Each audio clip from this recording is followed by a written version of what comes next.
Hi! ఎప్పుడు నా profession చూపిస్తాను కదా. సో ఈరోజు నా ప్యాషన్ ఏంటో చూపిస్తున్నాను. ఇదే అన్నమాట నా ప్యాషన్. ఎలా ఉంది? బాగుంది కదా. సో యాక్చువల్గా కీసర్లో ప్రోగ్రామ్ ఉంది, దానికోసం రెడీ అయ్యాము. సో మీకు కూడా ఒకసారి చూపిద్దామని చెప్పేసి ఇలా అన్నమాట.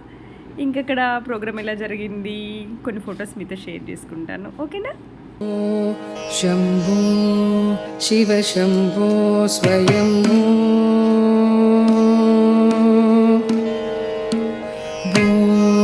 శంభో శివ శంభో స్వయం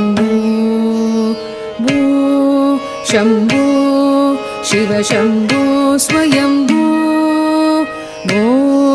శంభో శివ శంభో స్వయం శంభో శివ శంభో